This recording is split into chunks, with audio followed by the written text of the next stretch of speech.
कलयुग में ये परमात्मा सन 1398 संवत 1455 ज्येष्ठ सुदी पूर्णमासी को काशी शहर, जिसे बनारस भी कहते हैं, काशी शहर में एक लहर तारा नामक तालाब था।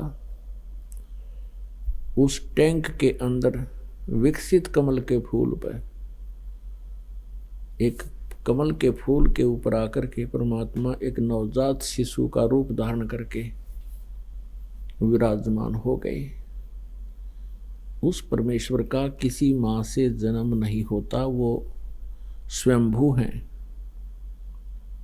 अजन्मा है। उनका शरीर है लेकिन शुक्रम अकायम ऐसनाविरम है। यजुर्वेद अध्याय नंबर 40 के मंत्र नंबर 8 में कबीर मनीषी शुक्रम अकायम ऐसनाविरम, ये कबीर परमेश्वर, मनीषी माने विद्वान पुरुष, कबीर विद्वान यानी सर्व सृष्टि की सभी रचनाओं को जानने वाला, क्योंकि सभी रचनाओं का करने वाला यही है। वो सह शरीर है लेकिन उसकी हमारे जैसी काया नहीं है, शुक्रम अकायम है। उनका शरीर नाड़ी के जोड़ जुगाड़ से नहीं बना हुआ, वो स्वयंभू है। और चारों वेद प्रमाण करते हैं कि वो परमात्मा जब शिशु रूप धारण करके प्रकट होते हैं, उनकी परवरिश की लीला कंवारी गायों से होती है। आज से 600 वर्ष पहले परमात्मा जब आए थे, सतलोक से गति करके आए थे, नवजात शिशु का रूप धारण किया था। उस समय एक नीरू और नीमा नामक पति पत्नी थे। नीरू पति था, नीमा उसकी पत्नी थी। वो निसंतान थे और परमात्मा को उस तालाब में प्राप्त करके अति प्रसन्न हुए, घर ले गए थे। 25 दिन तक परमात्मा ने कुछ आहार नहीं किया। चिंतित उन नीमा ने अपने इष्ट से प्रार्थना की। परमात्मा की कृपा से वहाँ परमात्मा की ही प्रेरणा से भगवान शिव वहाँ पर आए, एक साधु रूप बना के। नीमा से रोने का कारण पूछा, तब परमात्मा कबीर जी को, जो नवजात शिशु के रूप में थे, 25 दिन के बालक की लीला कर रहे थे, उनसे वार्ता हुई भगवान शिव और परमेश्वर पूर्ण ब्रह्म की, कबीर देव जी की। तब परमेश्वर कबीर देव जी ने कहा कि इनसे कहो कंवारी गायें लावें और उसको आप अपने हाथ से आशीर्वाद देना, वो दूध देवेगी, उस दूध को मैं पीऊंगा। ऐसा ही हुआ।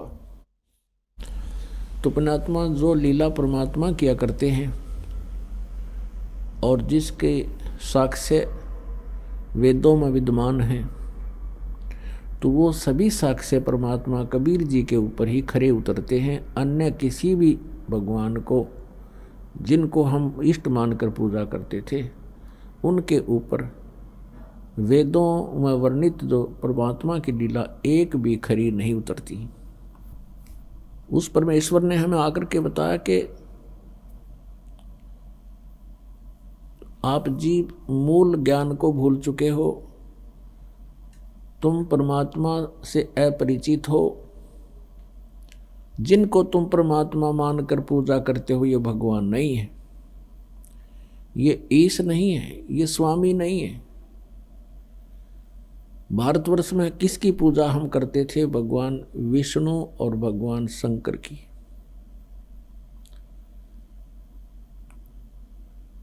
इनको परमात्मा 600 वर्ष पहले कहा करते थे कि ये पूजा के योग नहीं है, ये परमात्मा नहीं है। इनको इष्ट रूप में पूजना तुम्हारी अज्ञानता है, ये प्रभु नहीं है। तो उस समय के हमारे धार्मिक गुरुओं ने इतना विरोध कर दिया परमेश्वर का कि ये झूठा है, ये कपटी है, ब्रह्मा विष्णु महेश को ये भगवान नहीं बता रहा है, इसकी बातें मत सुनना। और यहाँ तक कहने लगे कि ये मुसलमान है। परमात्मा कहते थे, ना हम हिंदू ना मुसलमाना, हम तो इंसान को चेताने के लिए आए हैं, हम हैं पूर्ण रहमाना, हम पूर्ण परमात्मा हैं। लेकिन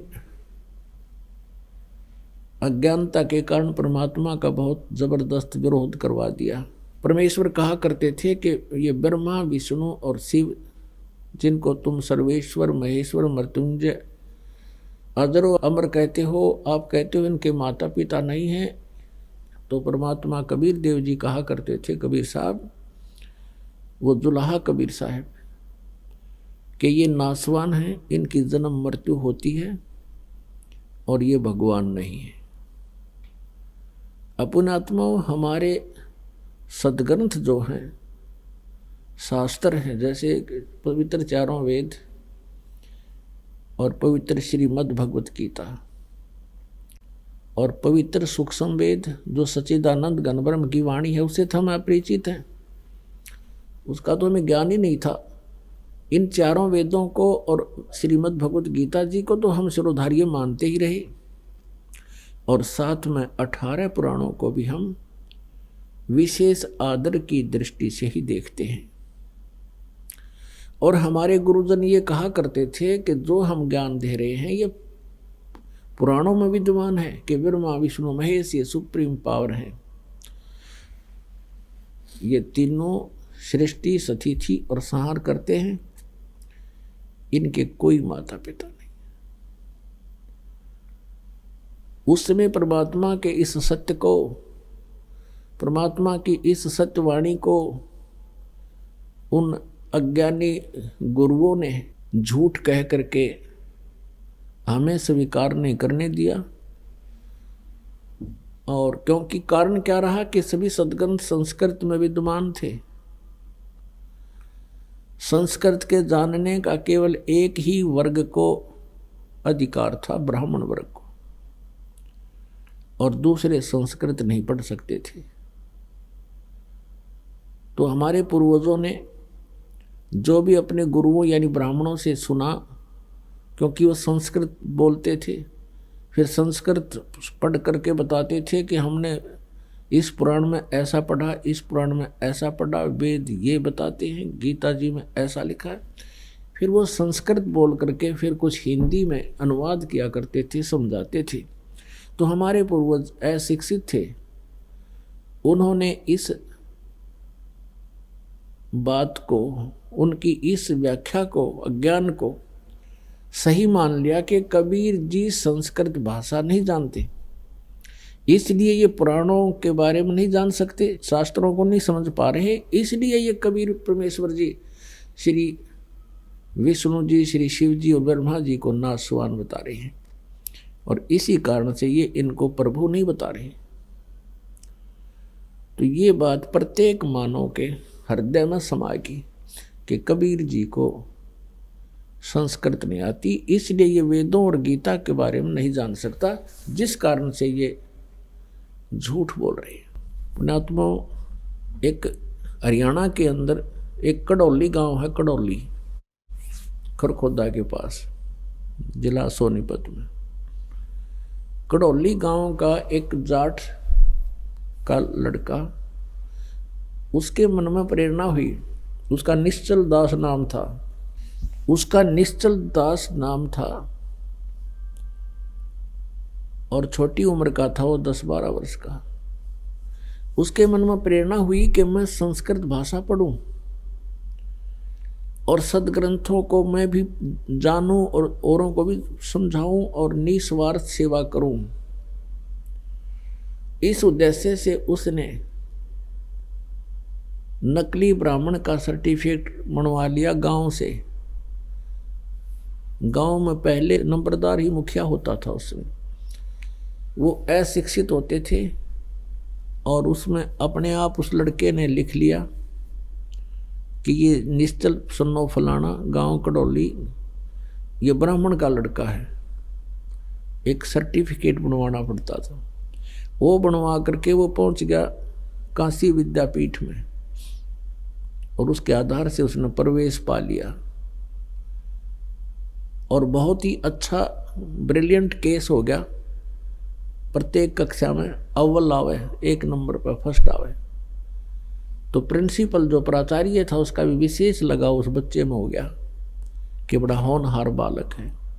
और उसमें शिक्षा जो संस्कृत भाषा की शिक्षा का उद्देश्य क्या था, केवल मनी मेक करना।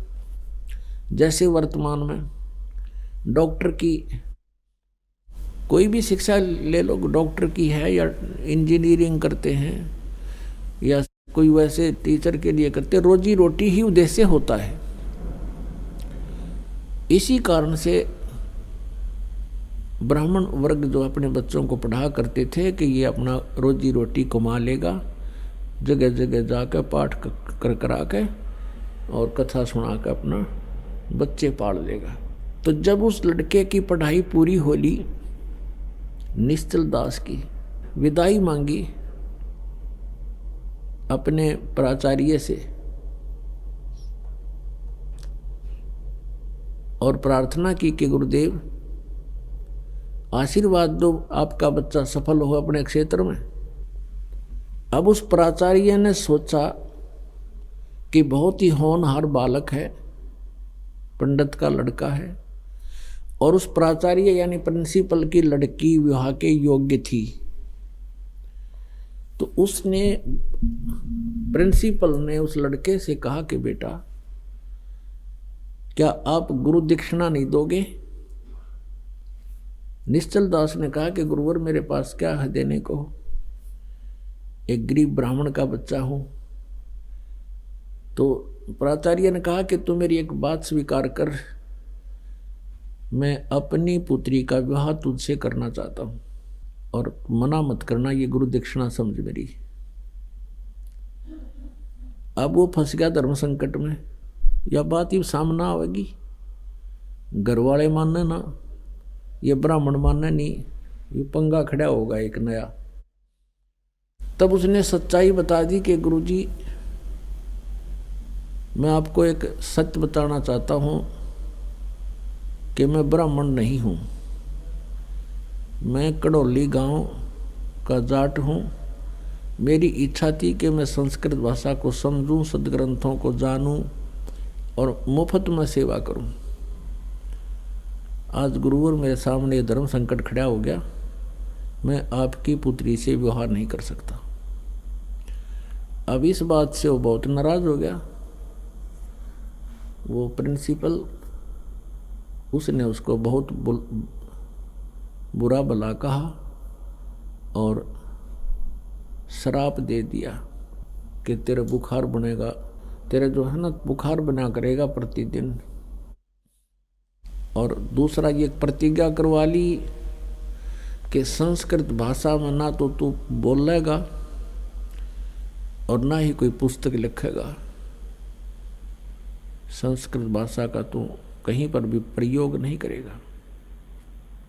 उसने कहा ठीक है गुरुदेव, जब आपकी इच्छा। तो निश्चल दास जी ने ग्रंथों को पढ़ा अवश्य, लेकिन भाषा प्रयोग नहीं किया।